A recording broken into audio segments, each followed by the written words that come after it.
정보자산 보호를 위한 핵심 직무, 보안 엔지니어링. 이번 시간에는 웹서버 취약점 점검과 웹서버 설치 보안에 대해 알아보겠습니다. 또한 정보자산 지킴이 보안맨과 함께 서버 보안 예방 조치 및 사고 발생 후 점검 사항이 무엇인지 확인해 보겠습니다. 자, 그럼 준비되셨나요? 보안 엔지니어링, 서버 보안 구현. 오늘의 수행 목표입니다. 여러분은 학습을 통해 수립된 서버 보안 구현 계획에 따라 사용된 서버의 기술을 이용하여 운영체제와 서버 보안을 구현할 수 있고, 구현된 서버 보안이 결함이 있는지 점검하고 결과를 관리하여 안전한 서버를 구축할 수 있습니다.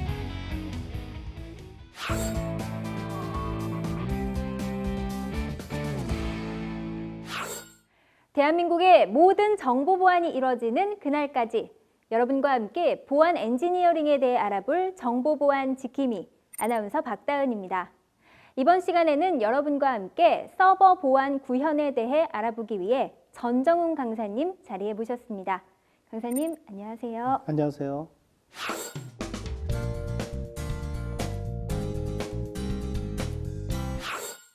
네, 이번 시간에는 지난 시간에 이어서 서버 보안을 구현하고 또 점검하는 방법에 대해 알아볼 텐데요. 강사님, 그럼 이번 시간에는 서버 보안 구현을 위해 어떤 부분을 학습하게 되나요? 네, 지난 시간에는 응용 프로그램 방식의 서버 보안에 대해서 알아봤는데요. 이번에는 이제 웹서버의 SSL 방식과 서버 보안을 위한 서버 보안을 중심으로 학습해 보도록 하겠습니다. 네, 그러면 웹서버의 취약점에 대해서 함께 점검해 볼까요? 네, 그 전에 알아둬야 할 것이 있는데요. 호스트 운영체제 보안이라고 하는 것인데요. 호스트 운영체제 보안 같은 경우는 이제 모든 시스템은 이런 애플리케이션 보안에 앞서서 호스트 운영체제 보안 작업이 선행되어야 합니다. 그렇군요. 호스트 운영체제 보안을 위해서 어떤 부분을 점검해야 하나요? 네, 우선 점검해야 할 사항들을 한번 짚어보겠는데요. 운영체제에 대해서 최신 패치가 적용되었는지 점검해 봐야 되고요. 두 번째로는 OS라고 하면 운영체제를 말하는 거죠. 운영체제의 취약점 점검과 웹서버 전용의 호스트로 구성되어 있는지, 그 다음에 서버에 대한 접근 제어, 그 다음에 DMZ 영역에 위치하고 있는지를 또 확인해야 할 것입니다. 그리고 강력한 관리자 계정 및 패스워드를 갖다 사용하고 있는지, 그 다음에 마지막으로는 이제 파일 접근 권한을 설정했는지 등에 대한 항목들에 대해서 점검을 해야 합니다. 그럼 이제 하나씩 살펴볼까요? 먼저 호스트 운영체제에 대해 점검할 사항인 것 같은데요. 네, 그렇습니다. 운영체제에 대한 최신 패치 적용 문제에 있어서는 운영체제 벤더 사이트나 그다음에 보안 취약점 정보 사이트를 주기적으로 방문을 해서 현재 사용하고 있는 운영체제에 대한 최신 취약점 정보를 얻고 있는지, 또 패치 등에 관련된 보안 대책들이 신속하게 적용되고 있는지를 확인해야 할 것입니다. 두 번째로는 운영체제 취약점 점검인데요. 정기적으로 취약점 점검 도구와 보안 체크리스트를 갖다 사용해서 호스트 운영체제의 보안 취약점들을 점검을 하게 됩니다. 네, 그렇군요. 이어서 다음 항목에 대해서도 설명 부탁드립니다. 네, 이어서 보시게 되면 이제 네 번째로 이제 서버에 대한 접근 제어가 있는데요. 이 서버에 대한 접근 제어라고 하는 것은 관리 목적의 웹서버 접근은 콘솔 접근만 허용하는 것이 가장 좋습니다. 그것이 불가능하다면 관리자가 사용하는 PC의 IP만 접근이 가능하도록 접근 제어를 수행하는 것이 가장 좋겠습니다. 그 다음에 다섯 번째로 DMZ 영역의 위치에 대한 내용인데요. DMZ 영역이라고 하는 것은 이제 웹서버를 DMZ 영역에 위치시키도록 하자는 것입니다. 웹서버를 방화벽에 의해서 보호받도록 하고 웹서버가 침해당하더라도 웹서버를 경유해서 내부 네트워크로의 침입은 불가능하도록 구성하는 것입니다. 어떻게 보면 이 강력한 관리자 계정에 대한 패스워드는 당연한 일이자 기본적인 일일 것 같은데요. 네, 그렇습니다. 패스워드 보안은 모든 보안의 기본이자 가장 중요한 필수 보안 사항입니다. 그리고 파일 접근 권한을 설정하는 계정 관리의 기본이라고 할 수 있는데요. 관리자 계정이 아닌 일반 사용자 계정으로 관리자 계정이 사용하는 파일을 변경할 수 없도록 해야 한다는 것입니다. 배운 내용을 다시 한번 확인해 보겠습니다. 모든 시스템은 어플리케이션 보안에 앞서 호스트 운영체제의 보안 작업이 선행되어야 합니다. 이를 위해서는 최신 패치 적용, 운영체제 취약점 점검, 웹서버 전용 호스트 구성, 서버 접근 제어, DMZ 영역의 위치, 강력한 관리자 계정 패스워드 사용, 파일 접근 권한 설정 등을 확인해야 합니다.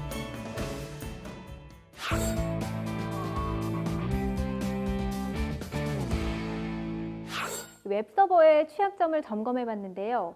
웹서버를 설치할 때도 주의해야 할 보안 사항이 있나요? 네, 여러 가지 주의 사항들이 있는데요. 첫 번째로 소스 코드 형태의 배포본 설치를 살펴보도록 하겠습니다.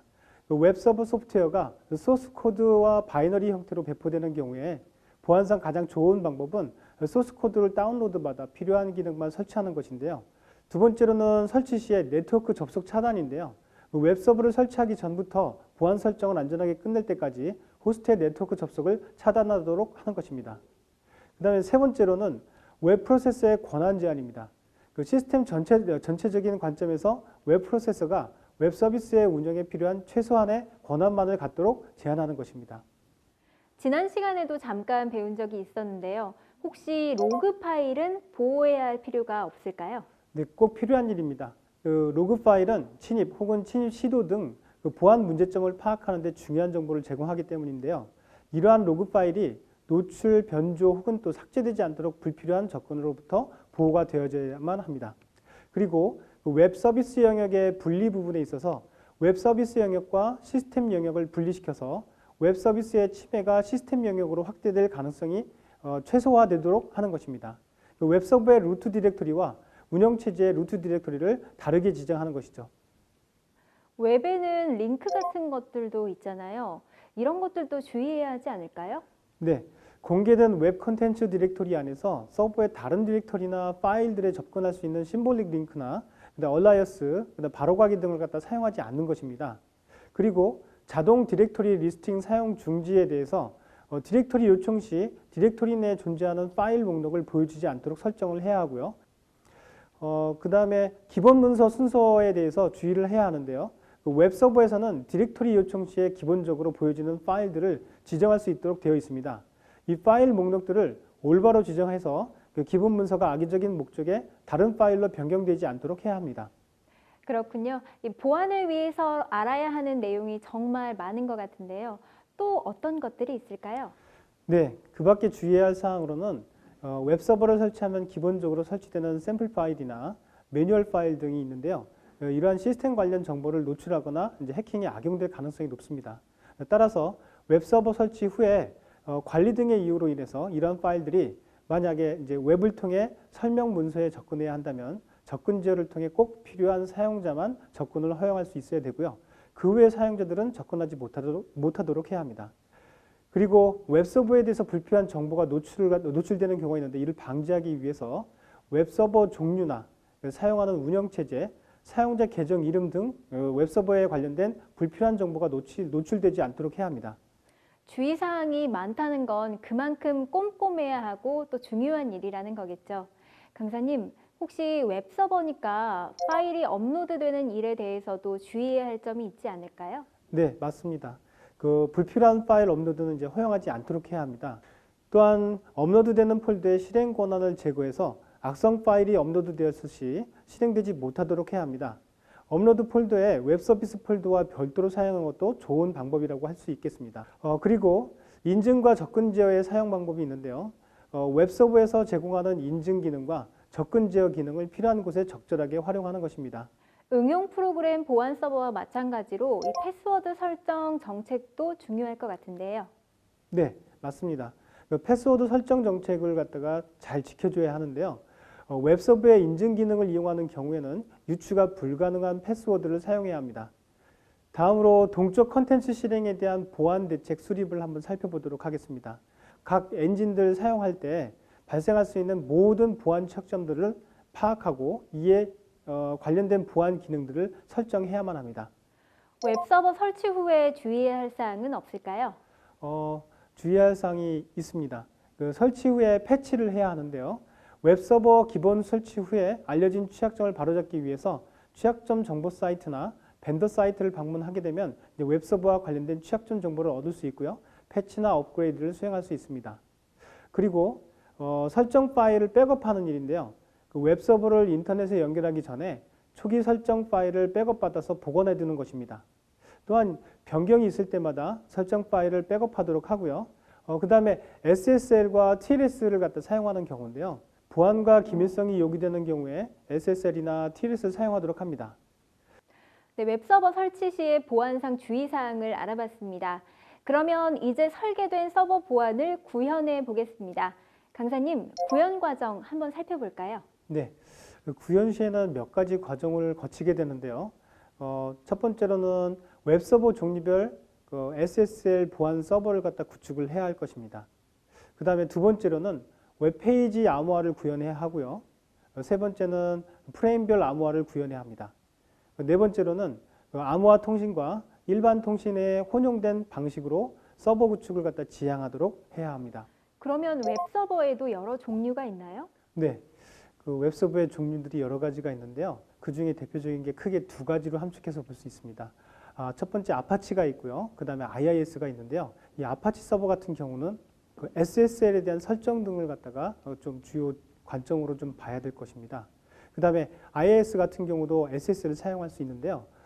일단 먼저 아파치의 경우에는 이제 모듈 설치를 갖다가 어떤 위치에 하는지가 가장 중요합니다.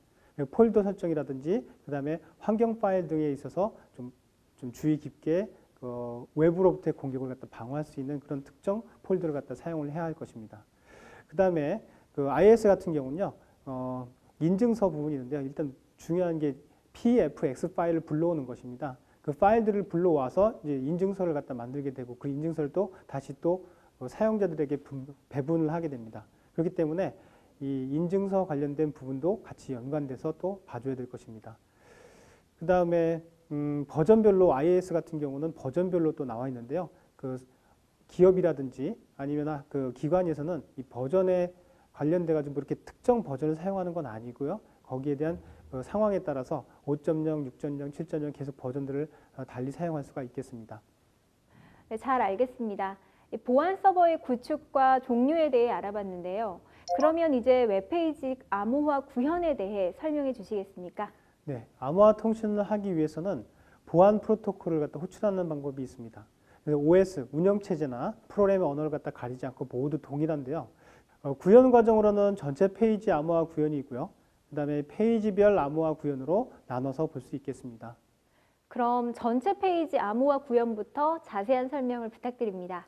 네, HTTPS 같은 경우 프로토콜을 갖다 사용하는 경우입니다. HTTPS 프로토콜을 호출해서 웹페이지 전체를 적용해서 암호화를 하는 방법이 있겠습니다. 기존의 HTTP에 p.//라고 하나요? 거기에 이제 HTTPS가 하나 더 붙게 됩니다. 그 다음에 그 리다이렉션 설정을 하는 부분이 있는데요.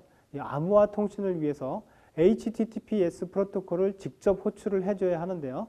이때 웹브라우저는 해당 도메인 앞에다가 http://가 붙는 것으로 판단하고 평문 통신을 하게 됩니다. 페이지별 암호화에 대해서도 설명 부탁드립니다. 페이지별 암호화는 현재 위치하고 있는 페이지에서 다른 페이지로 이동할 때 보안을 위해서 암호화된 전송을 하는 것인지 아니면은 평문 전송을 할 것인지를 선택해서 암호화하는 것을 말합니다. 프레임별 암호화는 페이지별 암호화와는 다른 건가요? 네, 다릅니다. 그 차이가 있는데요. SS를 이용해서 보안 포트, 이게 443 포트죠. 보안 포트를 갖다가 페이지에 적용하는 방법으로 단순히 HTTP를 HTTPS로 바꿔주기만 하면 보안 포트를 이용해서 암호화 통신을 할 수가 있습니다. 하지만 프레임이 삽입된 웹페이지의 경우에는 약간 적용하는 방식이 좀 다른데요. 프레임이 적용된 페이지를 이용하면 암호화된 페이지와 암호화되지 않은 페이지를 각각 적용시킬 수 있습니다. 설계된 서버 보안을 구현할 때 주의해야 할 점은 무엇이 있을까요? 네, 암호화 통신과 일반 통신의 혼용된 방식을 갖다 사용해서 서버를 구축하는 것을 지향하는 것입니다. 이러한 경우에 이런 해킹 공격이 가능한 원인은 웹사이트에서 일반 접속과 보안 접속을 모두 가능한 형태로 서비스를 제공하고 있기 때문입니다. 이러한 방식의 대책으로는 로그인, 회원 가입 등 개인정보를 전송하는 경우에 보안 접속만 가능하도록 구축하는 방법이 있고요. 보안 접속만 가능한 페이지를 평문 접속으로 요청할 경우에 접속을 제한하거나 특정하는 것이 있겠습니다. 그렇군요. 구현된 이후에는 제대로 되는지 점검하는 과정도 필요하겠죠. 네. 그래서 페이지로 강제 이동하도록 홈페이지 소스 수정을 갖다가 한 후에 서버 보안을 점검하도록 실시해야 합니다. 7가지 사항들이 점검해야 할 사항들이 있는데요. 한번 살펴보도록 하겠습니다. 첫 번째로는 이제 인증서 관련 오류를 점검해야 하고요. 두 번째로는 보완되지 않은 항목의 표시에 있어서 연결되어 있는 오류들을 점검해야 합니다. 그 다음에 세 번째로는 웹서버 기종 변경 관련 사항들을 점검을 해야 하겠고요. 네 번째로는 인증서의 유효성을 확보해야 합니다. 다섯 번째로는 웹사이트의 신뢰성을 확보해야 하고요. 여섯 번째로 유효하지 않은 SSL 인증서 사용 시에 보안 경고창이 뜨게 되고요. 이러한 대책들을 유효하게 익히도록 해야 할 것입니다. 그다음에 마지막 7번째로는요. SSL 사이퍼스투에 관련돼서 이제 취약성 해결할 수 있는 방안들을 습득해야 할 것입니다. 네, 이렇게 점검까지 완료해야 비로소 구현이 끝났다고 할 수 있겠죠. 그럼 하나씩 자세하게 설명 부탁드립니다. 먼저 인증서 관련 오류는 어떻게 점검할 수 있을까요? 네, 인증서 발급받은 사이트 주소와 실제 주소에 대한 접속을 했을 때 서로 주소가 다른 경우를 말하는데요. 예를 들어서 이제 www.oepa.or.kr로 인증서를 발급을 받아서 설치한 후에 실제 적용하는 것은 login.opa.or.kr로 설정해서 인증서를 발급받은 주소와 실제 접속한 주소가 다른 경우에 이런 경고창이 나오게 됩니다. 인증서가 유효하지 않은 경우로 인증서는 저마다 고유한 유효 기간을 가지고 있는데요. 이 기간이 지난 인증서를 계속 설치해 두는 경우에는 이런 경고창이 나오게 되겠습니다. 그러나 일반적으로 인증서가 설치된 사이트에 접속하는 PC가 날짜가 잘못돼서 또 생기는 경우도 있겠습니다. 그 다음에 브라우저가 웹서버 인증서를 신뢰할 수 없는 경우로 웹서버 인증서를 발급한 인증기간을 웹 브라우저가 인식하지 못하는 경우가 있습니다. 그래서 브라우저에는 기본적으로 신뢰할 수 있는 인증기간 리스트가 내장되어 있는데요. 그 리스트에 없는, 즉 신뢰할 수 없는 인증기관에서 발급된 인증서를 설치했을 경우에 발생합니다. 그리고 웹서버에서 자체적으로 만든 인증서를 설치한 경우에는 또 마찬가지로 경고창은 뜨게 됩니다. 다음 점검 사항으로 보완되지 않은 항목의 표시, 그러니까 연결 관련 오류는 어떻게 확인할 수 있나요? 네, 보완된 그 항목 HTTPS와 보완되지 않은 항목 HTTP를 모두 포함하는 경우에 보안 경고창이 나타나게 됩니다. HTTPS의 경우에 이를 이용해서 암호화 통신을 하고자 하는 페이지의 소스에 HTTP를 이용해서 호출하는 이미지 등이 존재할 때 보안 경고창이 나타나게 되는 경우입니다. 이 경우에 아니오 버튼을 눌러서 표시되지 않는 HTTP 항목의 소스를 절대 경로를 써서 HTTPS로 호출하면 되겠습니다. 그 다음에 한 페이지에 HTTP와 HTTPS 두 프로토콜이 존재하는 경우인데요. HTML 파일 중에 HTML 헤더 부분에 다음과 같은 스크립트를 넣어주면 됩니다. 그렇군요. 그러면 점검 사항들에 대해 계속해서 설명 부탁드립니다. 네, 그 웹서버 기종 변경 관련돼서 사항들을 한번 살펴보도록 하겠습니다.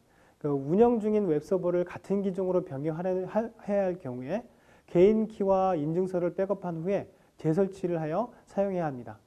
그리고 운영 중인 웹서버 종류가 다른 기종으로 변경하려고 할 경우에는 개인 키와 인증서를 백업한 후에 재설치를 하여서 사용해야 합니다. 다만 일부 웹서버의 종류는 인증서나 또는 개인 키의 호환이 안 되는 경우가 있으니까 서버 이전 또는 변경 전 버전들을 반드시 사전에 확인한 다음에 작업을 진행하도록 해야 할 것입니다. 설계 구현 과정에서 인증서를 설치하기도 했잖아요. 인증서가 올바른 것인지도 점검해 봐야 하지 않을까요? 네, 맞습니다. 인증서의 유효성을 이제 확인해 봐야 하는데요. 그 보안 경고창이 발생하는 원인은요. 다음과 같이 요약해 볼 수 있는데요. 첫 번째로는 인증서 발급 기간의 신뢰성 여부. 웹브라우저에 해당하는 인증서가 탑재되지 않아서 이를 발급한 기간을 신뢰할 수 없는 경우가 되겠습니다. 그 다음에 인증서 유효기간의 적정성 여부인데요. 발급된 인증서의 유효기간이 만료가 되었거나 아직 유효하지 않은 경우를 의미합니다. 그 다음에 인증서 발급 대상과 설치된 웹사이트와의 일치성 여부인데요. 인증서에 명실된 그 발급 대상 사이트와 실제로 설치된 사이트가 일치하지 않아서 발생하는 경우입니다. 강사님, 웹사이트의 신뢰성은 어떻게 확보할 수 있을까요? 그 정상적인 웹사이트이지만 SSL 인증서 유효성의 오류로 인해서 보안 경고창이 발생하는 것은 사용자들이 정상 웹사이트를 해커의 공격으로 받은 웹사이트로 혼동할 소지가 가장 크다고 할 수 있겠습니다. 이럴 때는 대책이 필요할 것 같은데요.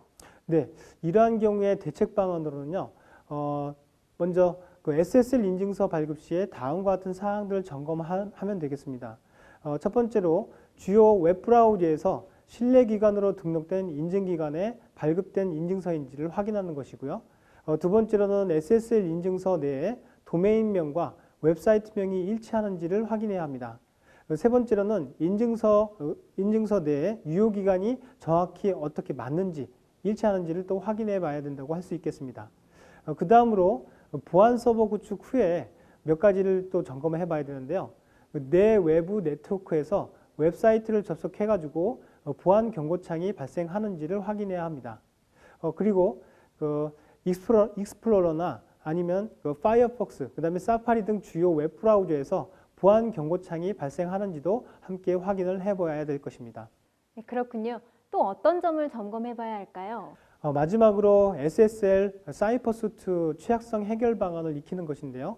SSL 인증서에 그 SSL 프로토콜의 취약점 중에 하나가 이제 별다른 제약 없이도 사이퍼스투의 수정이 가능하다는 것입니다. 그래서 공격자는 이러한 취약점을 이용해서 사용자의 사이퍼스투 설정을 키 길이가 좀 짧은 대칭키 암호 알고리즘을 갖다 사용할 수 있도록 변경할 수 있습니다.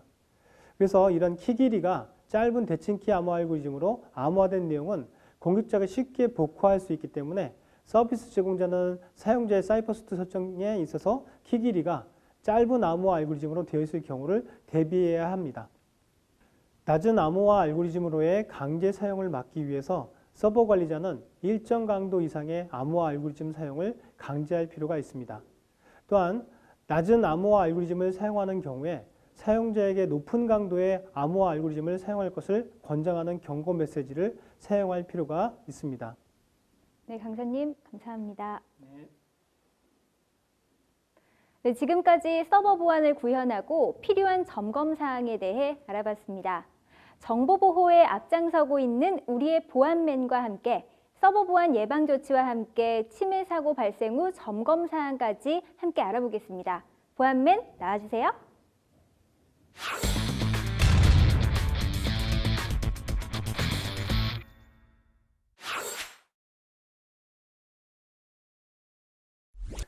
침해 사고 예방을 위해서는 웹방화벽을 설치하는 것이 좋습니다.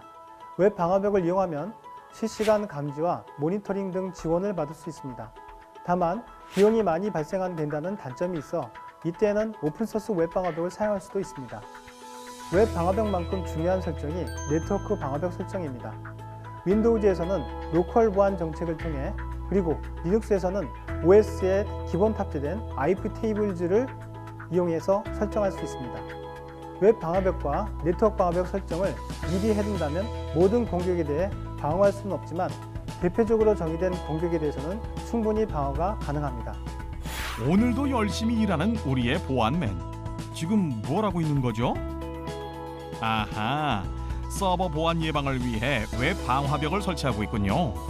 웹 방화벽을 이용하면 실시간 감지와 모니터링 지원을 받을 수 있다고 하니 꼭 필요하겠군요. 또 무언가를 설치하는 것 같은데요? 캐슬 프로그램? 아하, 무료로 사용할 수 있는 홈페이지 해킹 방지 도구로군요. 대단한데요? 서버 보안이 마무리되었나요? 아니라고요? 네트워크 방화벽 설정까지 필요하다고요? 그렇군요. 조직에서 네트워크를 통해 중요 정보를 주고받으니 네트워크 방화벽 설정이 꼭 필요하겠네요. 드디어 서버 보안 예방 조치가 다 된 모양이군요. 아주 평화롭네요. 오늘도 미션 완... 아니... 보안맨! 완벽하다고 생각한 보안 조치가 뚫렸군요. 보안맨 일생일대 위기입니다. 공격자들이 웹서버를 통해 웹셀을 업로드한 후 악성 코드를 유포, 개인정보를 탈취하는 사례가 많습니다. 웹셀 파일은 공격자가 원격에서 웹을 통해 서버에게 명령할 수 있는 스크립트 파일로 휘슬2를 사용하면 이러한 웹셀 파일이 서버에 있는지 점검할 수 있습니다. 윈도우즈나 리눅스 버전이 있고 쉽게 사용할 수 있는 장점이 있습니다. 루트킷은 공격자가 운영체제의 관리자 계정의 권한을 얻기 위해 사용되는 프로그램으로 침해 사고 후 다음에 접속을 쉽게 하기 위해 심어두는 경우가 많습니다. K헌터는 이러한 루트킷을 점검하는 툴입니다. 리눅스용으로는 IK헌터를 사용할 수 있습니다. 또한 윈도우에서는 아이스스워드를 사용할 수도 있습니다. 윈도우에서 침해 사고 시 바이러스 백신 점검도 빼놓아선 안 될 사항입니다. 서버 바이러스 툴은 상용화 버전을 사용해야만 합니다. 보안맨이 서버 보안 예방 조치를 철저히 했지만 거래처와 파일을 주고받는 와중에 악성 코드가 들어온 모양이네요. 이런 일에 좌절할 보안맨이 아니죠. 휘슬2를 이용해 악성 코드가 어디 있는지 확인합니다. 악성 코드를 찾아서 삭제하는 보안맨. 드디어 침해 사고를 처리한 모양입니다. 이렇게 위기를 넘기고 오늘도 미션 완료. 수고했어요, 보안맨. 배운 내용을 다시 한번 확인해 보겠습니다. 웹서버 설치 시 보안을 위해서는 소스코드 형태의 배포본 설치, 설치 시 네트워크 접속 차단, 웹 프로세스의 권한 제한, 로그 파일의 보호, 웹 서비스 영역의 분리, 링크 사용 금지 등을 점검해야 합니다.